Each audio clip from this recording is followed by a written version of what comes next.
अहबाब ग्रामी, चार मशहूर इमामों में से एक इमाम अहमद बिन हम्बल है और उनकी हदीस की बड़ी मशहूर किताब है मुस्नद अहमद, बड़ी मोटी किताब है। उसके अंदर भी हदीस है, सुनन नबी दाऊद और बाकी हदीस की किताबों के अंदर भी। और ये हदीस जो है बाद मुहद्दिसीन ने इसको हसन कहा है, बाद ने सही कहा है, यानी काबिल कबूल जो हदीसें हैं ना उनके अंदर ये हदीस है।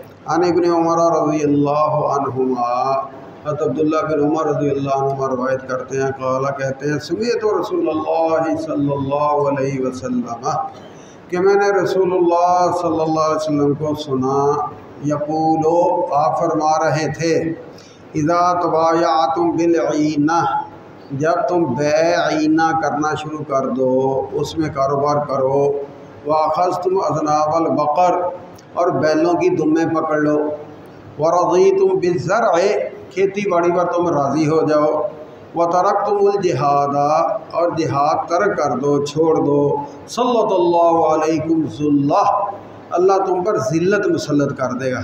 ला यंज़िहु, नहीं उतारेगा, नहीं दूर करेगा, नहीं हटाएगा, हत्ता तर्जिउ इला दीनिकुम, हत्ता कि तुम वापस अपने दीन पर ना आ जाओ।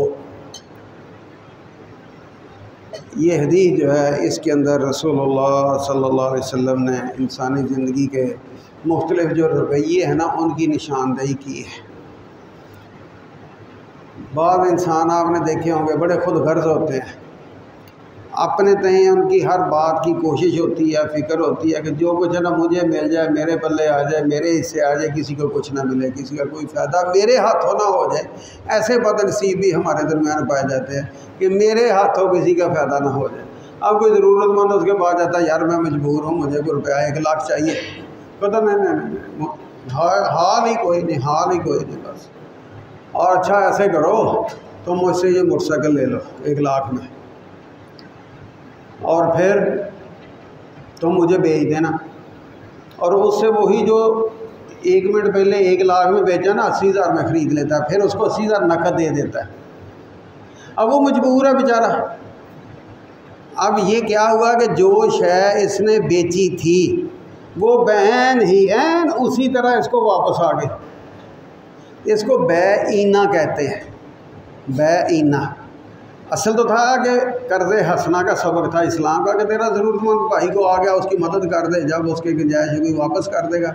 इसने वो रास्ता इख्तियार नहीं किया, इसने हीले बहाने से अब 20,000 उसके गले पड़ गया और 80,000 उसको नकद मिल गया। इसकी शायद इसको वापस आ गई, या इसने उसके साथ 2-3 महीने की मुद्दत तय की थी, 2-3 महीने में वो बेचारा कुछ शय के पैसे अदा नहीं कर सका, ये गया अपनी शय ले आया, उसी तरह उसकी शय पड़ी थी, तो वो बैईना कहलाती है, जिसमें बेचने वाले की शय बैन ही उसको वापस उसी तरह मिल जाए। और ये रसूलुल्लाह सल्लल्लाहु अलैहि वसल्लम इसको पसंद नहीं किया, क्योंकि इसके पीछे रूह जो है ना वो सही नहीं। रूह दाव लगाने की है, उसकी मजबूरी से फ़ायदा उठाने की है, इस्तेहसाल की है। तो इसलिए ये सोच, ये फ़िक्र, ये रसूलुल्लाह सल्लल्लाहु अलैहि वसल्लम ने अपने मानने वालों में पैदा नहीं की कि इस तरह दाव लगाने वाली फ़िक्र जो है वो तुम्हारी हो, सोच हो। तो आपने फरमाया कि एक ये चीज़ तुम्हारे अंदर जब आ जाए। दूसरी चीज़, दूसरा रवैया कि जब बंदे के लिए ना दुनिया की कमाई जो है ना ये नंबर 1 पे हो जाए, दीन नंबर दूसरे पे चला जाए। अब फिर उसके लिए इसके पास 100 रास्ते होते हैं और एक आम खुला सा रास्ता जो है वो ये खेती बाड़ी का रास्ता है, तरीका है। और फरमाया कि जब तुम उस पर राज़ी हो जाओ, वाखज़ तुम अज़नाबल बकर, कि बैलों की दुमें पढ़ लो, तता तता करना शुरू कर दो, बैल हाँकने, खेती बाड़ी, हाल चलाना, ये वो सारा कुछ शुरू कर दो। वरज़ीतुम बिज़्ज़रअ, और तुम अपनी खेती बाड़ी पर राज़ी हो जाओ। बहुत अल्लाह का शुक्र है जी, माशाल्लाह बड़ा अच्छा खेती बाड़ी का सिलसिला है, ये है वो है। अब खेती बाड़ी ना हो तो खाना पीना कहाँ से है? इस्लाम में खेती बाड़ी मुतलकन नाजायज़ हराम नहीं है। मसला क्या है?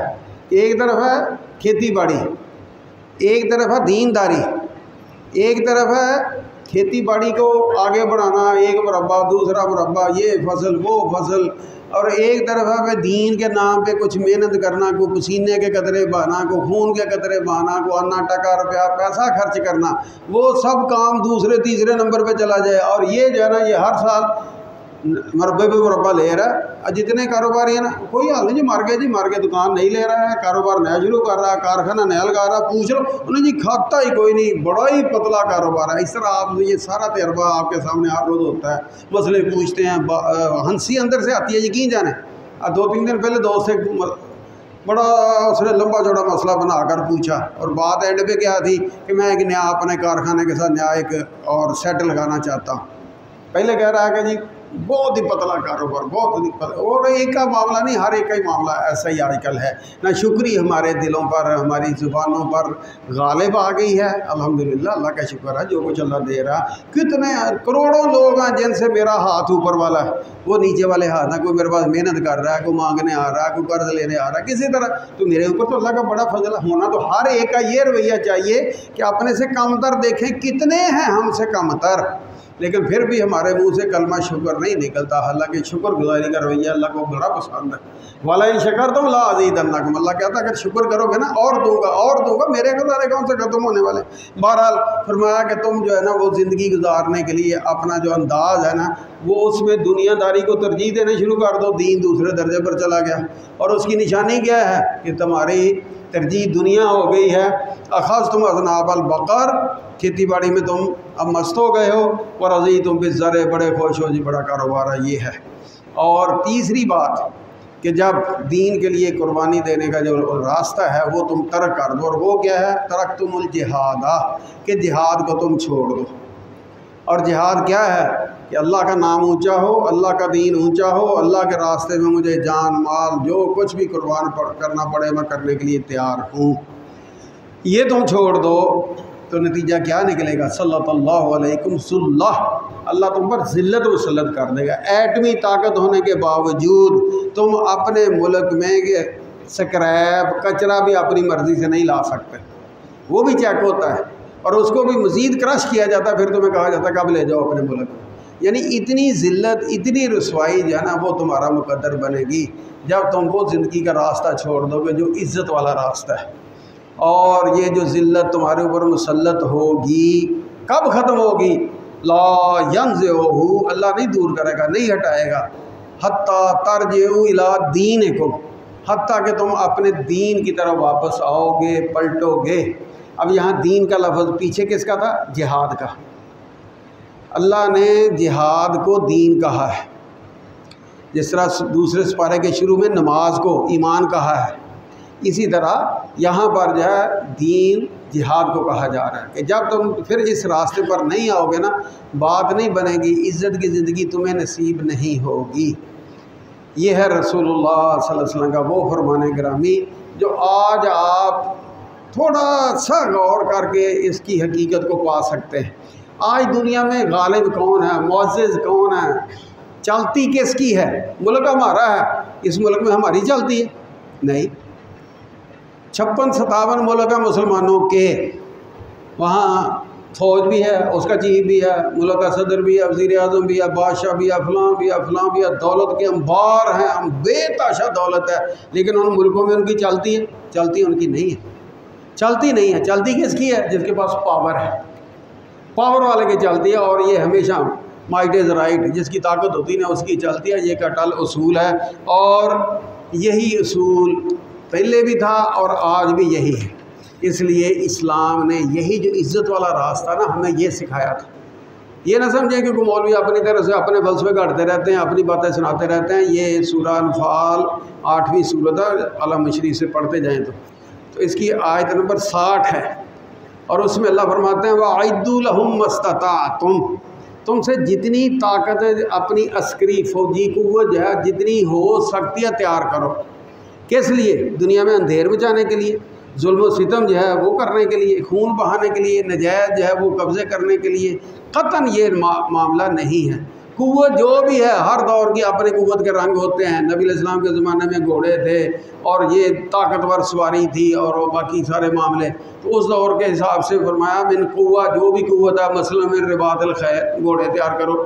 किस लिए? असल बात कुरान बता रहा है, तुरहिबूना बिही अदुव्वल्लाह, अल्लाह का दुश्मन जो है ना वो डर कर रहे, दब कर रहे, उसको जुर्रत ना हो कि अल्लाह के बंदों पर कोई चढ़ाई कर सके। आप यहाँ बैठे हैं नमाज़ पढ़ने, कोई इतना फसाद, कोई दहशत गर्दी, रत्ती बराबर कोई ऐसा मामला नहीं, आपके ऊपर बमबारी शुरू कर दे। जिसके हाथ में पावर है, उसके पास ताकत है, वो बमबारी शुरू कर दे और बदमस्त हाथी की तरह करता ही चला जाए। पता है कि मैं पावरफुल हूँ, मैं तगड़ा हूँ, मैं चौधरी हूँ दुनिया का। गांव का चौधरी नहीं मान होता, वो गरीब का जीना हराम कर देता। तो दुनिया के चौधरी जो है वो माड़े जो हैं, कमज़ोर जो हैं, उनके ऊपर किस तरह जुल्म करते हैं। अब उनको बाज़ असर नहीं करता, उनका एक ही इलाज होता है, वो डंडे की ज़ुबान समझते हैं, ताकत की ज़ुबान समझते हैं। लिहाजा आप पावरफुल हो। जितने मेरे बुज़ुर्ग ये जानते हैं कि जब पाकिस्तान ने एटमी हमले किए थे, उससे जो एक दिन पहले तक की फ़ज़ा मुझे आज तक याद है कि मीडिया में ऐसे ही होता था कि बस इंडिया ने चढ़ाई की आज हमला किया, आज हमला किया, बस हमारा कुछ उम्र निकाला के निकाला। जिस दिन पाकिस्तान ने एटमी धमाके कर दिए उसके बाद ठंड पड़ गई, कोई इस किस्म का खौफ खतरा बाकी नहीं रहा। वजह क्या? कुव्वत जो थी वो पाकिस्तान ने हासिल कर ली और वो आखिरी दर्जे की कुव्वत हासिल कर ली कि जहाँ बैठे बटन दबाएंगे जो मर्जी इंडिया की तबाही मचा सकते हैं। इतनी पावर, इतनी ताकत। और यही अल्लाह कहता है तुरहिबूना बिही अदुव्वल्लाह, अल्लाह के दुश्मन जो हैं, व अदुव्वकुम, और जो तुम्हारे दुश्मन हैं वो दब के रहें, डर कर रहें, उनको जुर्रत ना हो कि इनके ऊपर। आप दाएं बाएं अंदाज़ा लगा लें, तजर्बा कर लें, कभी किसी बदमाश के घर डाका पड़ा है? जो सूफी होगा, मातड़ होगा, कारोबारी होगा, शरीफ सा होगा, उसके घर रोज़ डाका, रोज़ डाका, रोज़ डाका, दुकान पे आ गया, घर पे आ गया, फलां आ गया। बदमाश के घर क्यों नहीं होता? पता कि ईंट का जवाब पत्थर से मिलेगा। वहाँ आगे पावर वाले हैं, असले वाले हैं। नतीजा क्या है कि उधर कोई बदमाश रोक ही नहीं करता। यही हाल कौमों का है। जो कौम अल्लाह के दिए हुए सबक पर चले, जिनको सबक दिया था वो नहीं चल रहे, और जो काफिर हैं वो इस सबक पर चल रहे हैं। आज अमेरिका जोग्राफियाई तौर पर दुनिया के दूसरे सिरे पर हमारे नीचे है, पेड़े की तरह है ना ये ज़मीन। तो हम इधर बैठे हैं, वो दूसरी तरफ बैठा है, लेकिन वहाँ से बैठा हुकूमत कर रहा कि नहीं कर रहा हमारे ऊपर। सिर्फ हमारे ऊपर नहीं, हर मुसलमान हुक्मरान मुल्क पर उसकी हुकूमत चलती है। ये माने या ना माने, हकीकत यही है। वह अदुव्वकुम, तो ये जो तुम्हारे अल्लाह के दुश्मन या तुम्हारे दुश्मन हैं, इनको जुर्रत ना हो किसी किस्म की तुम्हारे खिलाफ। वाखरीन मिन दूनिहिम, ये कुछ तुम्हारे सामने है ना, तो कुछ वो है जिनका तुम्हें पता है। ला तालमूनहुम, तुम नहीं जानते, अल्लाह यालमु, अल्लाह को पता है, अल्लाह जानता है कि ऐसे बदबख्त होंगे जो अल्लाह वालों का जीना उसी तरह हराम करेंगे जिस तरह मक्के वालों ने रसूलुल्लाह सल्लल्लाहु अलैहि वसल्लम का और आपके साथियों का जीना मुश्किल कर दिया था। तो फिर इनका इलाज वाज नहीं होता, इनका इलाज फिर जो ज़ुबान वो समझते हैं वही होती है, और वो है पावर की, ताकत की। और जिसको आज की ज़ुबान में आप फ़ौजी ताकत कहते हैं, अस्करी ताकत कहते हैं, वो ताकत है। और ये सबक जो है ये कुरान ने सिखाया। सूरह अनफाल आयत नंबर 60 है। जिस कुरान को हम मानकर मुसलमान हैं उसी कुरान का ये सबक है। इसी तरह कुरान में अल्लाह ने यह भी कहा कुतिबा अलैकुमुल क़िताल, क़िताल जिहाद, लड़ाई जो है वो तुम्हारे ऊपर फ़र्ज़ है, वहुवा कुरहुल लकुम, है तुम्हें नापसंद। क्यों? वो किसी ने मज़ाहिया शेर सा बना रखा है, जी तो चाहता है शहीद हो जाए, सुना के साले जान से मार देते हैं। जिहाद की राह जो है वो मौत की राह है। वहाँ आपको फूल नहीं पेश किए जाएंगे, वहाँ आपके पर्ख से उड़ाए जाएंगे। अगर आप मरने के लिए तैयार हैं तो आप जिहाद के लिए निकलेंगे, वरना निकल ही नहीं सकते। तो ये अल्लाह ने फ़र्ज़ किया, कोतिबा अलैकुमुस्सियाम, कोतिबा फलां, वो सारी आयतें हमें याद हैं। जब ये आयत आती है तो इसकी वो आने के साथ ही हमें मौत पड़नी शुरू हो जाती है। मैदान में जाएँ ना जाएँ, घर बैठे मौलवी जी इतना दी गल्ला ना कराया करो, दौर बदल गया, उल्टा वाज होगा। अल्लाह के बंदो हमें ना वाज करो, इस कुरान का इलाज करो, को कर सकते हो तो इसको बदल लो, बदल सकते हो? नहीं बदल सकते। क़यामत की दीवारों तक यही कुरान रहेगा, यही आयतें रहेंगी, यही मसले रहेंगे। कोई बयान करे या ना करे वो उसका मसला है, लेकिन दीन यही रहेगा, रत्ती बराबर इसमें फ़र्क नहीं पड़ सकता। तो इसके अंदर अल्लाह ने ये चीज़ें फ़र्ज़ की हैं। रसूलुल्लाह सल्लल्लाहु अलैहि वसल्लम फरमाया करते थे, यानी इमाम बुखारी ने बाब वगैरह भी बांधे, अल जिहाद मादिर मुंज़ यौमल क़यामत तक ये सिलसिला जिहाद का चलता रहेगा। कोई आदल से आदल बादशाह, कोई ज़ालिम से ज़ालिम बादशाह, ना नेक ना बद, कोई भी इसको रोक नहीं सकता, ये चलेगा। और नबी अलैहिस्सलातु वस्सलाम इसके लिए खाली वाज़ नहीं करते थे, अमली तौर पर बंदों की दौड़ें लगवाते, जिस्मानी फ़िटनेस जो है जिसको कहते हैं, उसके लिए रसूलुल्लाह सल्लल्लाहु अलैहि वसल्लम जो हैं वो अमली तौर पे ये सारी मशक़ें करवाते हैं। घोड़े जो हैं वो तैयार करते हैं। अरबों का एक तरीका था, पहले घोड़े को बहुत खिलाना, फिर उसको बहुत भूखा रखना, फिर उसके बाद उसको जो है ना मैदान में लाना, और फिर वो घोड़ा अच्छे बुरे हर तरह के हालात के लिए फ़िट होता था। वो घोड़े तैयार करते, बड़े हो गए, घोड़े हो गए, इतनी बात नहीं, छोटे बच्चे जो हैं उनको नबी अलैहि इरबू भैना बाग इब्राहिम काना रामियन, और तीरंदाजी करो करो करो, तुम्हारे बाप इब्राहिम अलैहिस्सलाम तीरंदाजी किया करते थे। अब तीरंदाजी किस लिए? ये असले को चलाने का, जो उस दौर का असला था, तीर ही थे और क्या था। उसको चलाने में बच्चे हैं, बड़े हो जाएंगे तो तलवार भी साथ चलाने के काबिल हो जाएंगे। अब ये हदीसें जो हैं, ये सही हदीसें अल्हम्दुलिल्लाह हमेशा आपके सामने पेश की जाती हैं, और इनके अंदर रसूलुल्लाह सल्लल्लाहु अलैहि वसल्लम जो सबक दे रहे हैं, जो अमली तौर पे कर रहे हैं, वो सारी बातें हमारे सामने आती रहती हैं। अब यहाँ जो है नतीजा क्या हमारे सामने आता है कि एक तरफ नबी करीम सल्लल्लाहु अलैहि वसल्लम फ़िक्री तौर पर, ईमानी तौर पर अपने मानने वालों को मजबूत करते हैं। जहाँ बाकी बातों के बारे में कहते हैं कि ये फ़र्ज़, वहाँ ये भी सबक देते हैं कि कुतिबा अलैकुमुल क़िताल, भाई तुम्हारे ऊपर जिहाद भी फ़र्ज़ है। वहुवा कुर्हुल्लकुम, तुम्हें पसंद नहीं, मरने का किसी को जी नहीं चाहता, बिस्तर पे नहीं मरने को जी चाहता, दुश्मन के आगे जाकर मरना किसने कबूल करना है? बहुत मुश्किल है। लेकिन उमाया है, अल्लाह ने फ़र्ज़ कर दिया, ये फ़र्ज़ है, क़यामत तक फ़र्ज़ है, ये इसी तरह चलता रहेगा, ये नहीं रुकेगा, ये ख़त्म नहीं होगा। एक तरफ फ़िक्री तौर पर, ईमानी तौर पर ये सबक जो है ये पुख्ता करते, उसके साथ साथ मौत के हवाले से जगह बार बार जिक्र करते कि मौत एक दफ़ा नहीं, दो दफ़ा नहीं आनी, एक दफ़ा ही मरना है बस। जहाँ लिखी है, जिस वक्त लिखी है, जिस कैफियत में लिखी है, वो कोई चीज़ चेंज नहीं होनी, उसी तरह ही होनी है। मैंने अपनी आँखों से ऐसे लोग देखे जिनके जो है ना गोलियाँ यहाँ से, ये जो है ना आपके बटन यहाँ से गुजरी हैं, मामूली से आगे हो जाती, सीने की तरफ गया, नहीं लगी, शहादत नसीब नहीं मुकद्दर में, बस यहाँ जो है ना गोली लाकर क्रॉस कर गई, बालों से क्रॉस कर गई, नहीं थी उसके मुकद्दर में शहादत। बल्कि खालिद बिन वलीद का वाक़या बड़ा मशहूर है कि जब फौत होने लगे तो बिस्तर पर पड़े थे, और सारी ज़िंदगी तीर और तलवार जो है उनके साए में बसर हुई थी, जिस्म का कोई हिस्सा ऐसा नहीं था जिस पर ज़ख़म के निशान ना हों। उस वक़्त वो बड़ी हसरत से कह रहे थे, ऐनल मुफ़िर्रून मिनल मौत, मौत से डरने वाले, भागने वाले किधर आओ, मुझे देखो। बड़े हसरत से कह रहे थे, गधे की तरह एड़ियाँ रगड़ रगड़ कर मार रहा हूँ, मरना तो है। एक ये मौत है बिस्तर वाली, एक वो है जो अल्लाह के रास्ते में खून बाद में गिरता है, और अल्लाह के यहाँ उसके दर्जात जो हैं वो पहले बुलंद होना शुरू हो जाते हैं। स्वाय कर्ज़ के सब कुछ माफ़ हो जाता है शहीद के लिए, और जन्नत की नेमतें, बाकी को जन्नत में जाएगा तो उसके लिए नेमतें खुलेंगी, इसके लिए उसी वक्त ही अल्लाह जन्नत की नेमतें जहाँ वो सब्ज़ परिंदों की शक्ल में आती हैं, और इनके रूहों को लेकर जन्नत की सैरें शुरू हो जाती हैं, सब कुछ शुरू हो जाता है। तो ये मामला इतना अजीम है, और यही वजह है कि रसूलुल्लाह सल्लल्लाहु अलैहि वसल्लम दुआ किया करते थे, या अल्लाह मुझे शहादत की मौत है, सुम्मा हो या फिर मैं ज़िंदा हो जाऊँ, सुम्मा हो कतल, फिर मुझे शहादत की मौत है, सुम्मा हो या फिर मैं ज़िंदा हूँ। यानी नबी अलैहिस्सलाम बार बार शहादत की मौत की दुआ करते हैं। हालांकि नबी से अफसल तो कोई मुकाम नहीं, लेकिन वो भी इस मौत की दुआ करते हैं। क्यों? कि ये वो रास्ता है जो इज़्ज़त का रास्ता है, जो अल्लाह का पसंदीदा रास्ता है, जो अल्लाह के यहाँ सबसे मुअज़्ज़ज़ बनाने वाला रास्ता है। और जब तक ये रास्ता मुसलमानों ने अपनाया, उसका नतीजा क्या निकला कि वही मुसलमान जो कल तक जिनके लिए ऊंची सांस लेना, अपने घर में सांस लेना, अपने घर में अल्लाह अल्लाह करना, अल्लाह के घर में अल्लाह अल्लाह करना नामुमकिन था। मक्के के इब्तदाई दौर में क्या था, थोड़े से मुसलमान हैं, वो किसी को तंग करते हैं, किसी के साथ ज़्यादती करते हैं, छेड़खानी कुछ भी नहीं बेचारे, लेकिन उनको ना अल्लाह घर में, अल्लाह के घर में उनको अल्लाह अल्लाह करने देता था, ना अपने घरों में उनको जीने देते थे। इनका बाइकाट कर दो जी। शेब अबी तालिब में उनको जो है ना वो किस तरह, यानी जंगल के जानवर जो हैं वो भी शायद उनके दिल भी पसीज हैं जानवर होने के बावजूद, लेकिन उन जालिमों के दिल नहीं पसीजते थे, और वो बेचारे पत्ते खा कर पता नहीं किस तरह उन्होंने वो 2-3 साल जो हैं गुजारे हैं। लेकिन इतना जुल्म मक्के के अंदर जुल्म की इंतहा उन पर होती थी। तपते हुए कोयलों पर ऊपर लिटा दिया, तपते हुए सहरा में डाल दिया, ऊपर सीने पे पत्थर, यानी ये सारे किस्से हमने सुन रखे हैं, बार बार सुन रखे हैं।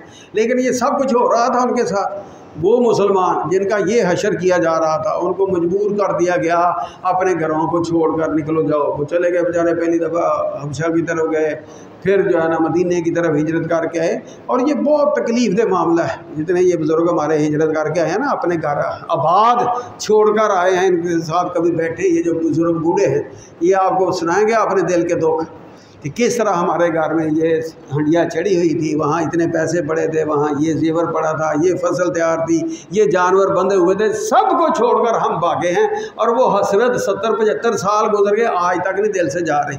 ये इतना तकलीफ दे मामला है। और मक्के वाले के मुसलमान जो थे उनके साथ भी यही कुछ हुआ था, उनको सब को छोड़कर निकलना पड़ा। लेकिन निकल आए, दीन नहीं छोड़ा, सब को छोड़ दिया, दीन नहीं छोड़ा। और आगे में दीन ने जहाँ 1 इंच भी जगह उनके पास नहीं थी जब आते हैं, लेकिन जब रसूलुल्लाह सल्लल्लाहु अलैहि वसल्लम दुनिया छोड़कर जाते हैं तो 10 लाख मुरब्बा मील की रियासत छोड़कर जाते हैं। इस्लामी रियासत जहाँ इस्लाम की हुक्मरानी थी, इस्लाम का हुक्म चलता था, मुसलमानों का वहाँ पर गलबा था। ये सारी तब्दीली कहाँ जुल्म सितम में पिस रहे हैं, कहाँ 1 इंच भी जगह पल्ले नहीं, रहने के लिए कोई ठिकाना नहीं, और कहाँ जो है वो 10 लाख मुरब्बा मील की इस्लामी हुकूमत। उसके पीछे आखिर क्या चीज़ थी, क्या फ़लसफ़ा था, क्या वो पावर थी, ताकत थी जो इतनी बड़ी तब्दीली आ गई। यहाँ तो खाली नारे होते हैं ना हमारे लीडरों का, इलेक्शन की रीव आ रहा है ना, नारे पे नारा, पता नहीं क्या क्या है, ज़मीन को आसमान से मिलाने वाले, आसमान के तारे तोड़ने वाले और दुनिया को जन्नत बनाने वाले, ये नारे लगा लगा कर हमको बेवकूफ़ बनाकर ये वोट ले जाएंगे। लेकिन वहाँ क्या था, नारा कोई नहीं, लेकिन अमली तौर पे ये सारी तब्दीली जो है वो तारीख़ के सफ़ों में महफूज है। मुसलमान ही नहीं, काफर से काफर भी जब उस दौर की तारीख़ लिखता है तो इन हकीकतों को तस्लीम करता है। अब ये फ़र्क कहाँ था, फ़र्क उसी दीन को हम मानने वाले हैं जो दीन वहाँ नबी अलैहि सलाम ने पेश किया, लेकिन वहाँ वो दीन जो था ना वो इस तरह का नहीं माना गया जिस तरह का हम मान कर बैठे। हम में से हर बंदा कोशिश करता है कि मैं फ़र्ज़ नमाज़ें भी पढ़ूँ, इमाम के पीछे भी पढ़ूँ, और हो सके तो तहज्जुद भी पढ़ूँ, हो सके ज़कात तो देता हूँ, उशर भी देता हूँ, सदका खैरात भी करूँ, फ़र्ज़ रोज़े तो रखता हूँ, नफली रोज़े भी रखूँ, फ़र्ज़ हज तो किया है, नफली उम्रे भी करूँ। यानी नेकी एक से बढ़कर एक हम कोशिश करते हैं, जो अपने वसाइल हैं, सेहत के एतबार से, माल के एतबार से, हालात के एतबार से, हर बंदा जो है वो ये नेकियां वगैरह कर रहा है, और ये हमारे दाएँ बाएँ सारे चीज़ें हमें दिखाई देती हैं। लेकिन ये जो नेकियों का तसव्वुर है, इससे आगे भी कहीं जाता है, नमाज रोज़े से आगे, कि जिस दीन को मैं मानने वाला हूँ वो दीन मेरे सर से पाँव तक, जो अल्लाह ने मुझे एक रियासत दी है इस पर गालिब दिखाई दे, जो अल्लाह ने मुझे घर दिया उसके दरो दीवार वहाँ ये दिखाई दे, जो अल्लाह ने मुझे कारोबार दिया उस कारोबार में ये दीन जो है ये गालिब दिखाई दे। एक तरफ हर तरह की हेरा फेरी बेईमानी करोड़ों की, दूसरी तरफ हर महीने उम्रा, एक तरफ करोड़ों का हेरा फेरी, मजदूर जो है उसको तनख्वाह नहीं देनी, टाइम पे तनख्वाह नहीं देनी, पूरी तनख्वाह नहीं देनी, दूसरी तरफ सदका खराब भी बेशुमार। यानी हमने जो है ना वो अजीब सा एक सिलसिला बना रखा कि जो एक तरफ ये अल्लाह जो है ना ये इस किस्म में नेकी के कामों से राज़ी होता है, इसको कर लो, दूसरी तरफ जो जी चाहता करते फिरो। जो दीन नबी अलैहि सलाम ने दिया था उस दीन के अंदर ये रंग नहीं था। वहाँ क्या था, वो जो अल्लाह ने कुरान में बार बार बयान किया, वल्लज़ी अरसला रसूलहु बिल हुदा व दीनिल हक़ लियुज़हिरहु अला दीन कुल्ली। ये नमाजी सादा नमाज़ों के लिए नहीं, ये सिर्फ रोज़ों के लिए दीन नहीं आया, ये सिर्फ सदका खैरात ज़कात वगैरह के लिए दीन नहीं आया, हज उम्रे कर लो इसलिए ये दीन नहीं आया। ये इबादत ठीक है, इसी दीन का हिस्सा है, लेकिन असल मकसद क्या है, गायत क्या है, लियुज़हिरहु अला दीन कुल्ली, कि इस दीन के आने से पहले जो निज़ाम चल रहे थे वो निज़ाम बातिल के निज़ाम है, तागूत के नुमाइंदा निज़ाम है, जुल्म और इस्तिबदाद के निज़ाम है, वो ख़त्म होंगे और उनको ख़त्म करके इस्लाम जो है, जो इसम बा मुसम्मा मज़हब है, सलामती वाला मज़हब है, ईमान अमन वाला मज़हब है, अमन भी लाएगा सलामती भी लाएगा, ये दीन गालिब होगा। मक्के के चौधरियों को नबी अलैहिस्सलाम ने जिस्मानी तौर पर अमली तौर पर कोई तकलीफ़ नहीं दी थी, लेकिन वो बदबख्त थे बड़े सियाने। वो समझते थे कि अगर मोहम्मद का दीन गालिब आ गया ये सूदी निज़ाम ख़त्म हो जाएगा, ये जो हमारा जुल्म का सारा धंधा है ना ये ख़त्म हो जाएगा, ये ग़ुलाम या औरतों पर बच्चों पर जो हम जुल्म ज़्यादती करते हैं ये ख़त्म हो जाएगा। उनको अपनी मौत वो नज़र आती थी, इसलिए वो मुखालफत पे तुले हुए थे। और नबी अलैहिस्सलाम ने उनका क्या बिगाड़ा था, असल ये था, वहाँ दीन ये था, मानने वाले इसको लेकर चले थे, सिर्फ नमाजें लेकर नहीं चले थे कि नहीं दीन गालिब होगा। अब इस दीन के लिए मुखालफत में बाप सामने आ गया, बेटा बाप के मुकाबले में आया हुआ, बाप बेटे के मुकाबले में आया, भाई भाई के मुकाबले में आया, मामू जो है वो भांजे के मुकाबले में भांजा मामू, ये सारे किस्से बार बार आपने सुन रखे हैं। ये सारे मुकाबले हुए कि नहीं हुए? वहाँ तरजीह किसको थी, रिश्तेदारी को थी? नहीं, दीन को थी। वहाँ तरजीह कारोबार को थी? नहीं, दीन को थी। मुफादात को थी? जागीरों को थी? नहीं, दीन को थी। जब तक ये रंग रहा उस वक्त तक दीन जो है वो गालिब रहा, दीन के मानने वाले जो हैं वो गलबा पाते चले गए। तकलीफ़ों का दौर गुजर गया और अल्लाह का ये वादा है, तकलीफ़ आती है थोड़ी देर के लिए, अल्लाह परखता है, आजमाता है। जिस तरह हम मिट्टी का बर्तन लेने जाएँ, घड़े को खड़का कर देखते हैं कि नहीं देखते, पिल्ला तो नहीं, कच्चा तो नहीं, टेढ़ तो नहीं आई, उसके बाद हमें जब वो तसल्ली हो जाती पक्का है फिर हम ख़रीदते हैं। अल्लाह भी चेक करता है अपने बंदों को कि ये कैसे हैं। अगर साबित कर दे बंदे के या अल्लाह हम तेरे लिए कट मरने के लिए तैयार हैं, तेरे लिए हम सब कुर्बान करने के लिए तैयार हैं, बाकी जो भी दुनिया के मामले हैं वो सब दूसरे नंबर और पहले नंबर पर, वही गायत है हमारे जीने की, हमारे ज़िंदा रहने की, जो तूने कुरान में अपने नबी की बयान किया है, हमें सबक दिया है। कुल इन्ना सलाती व नुसुकी व महया व ममाती लिल्लाहि रब्बिल आलमीन, मेरी नमाज़ें, मेरा रोज़ा, मेरा जीना, मेरा मरना सब मेरे रब के लिए। जब तक मुसलमानों का ये ईमान था, जब तक मुसलमानों का ये रंग था, तब तक इस्लाम गालिब।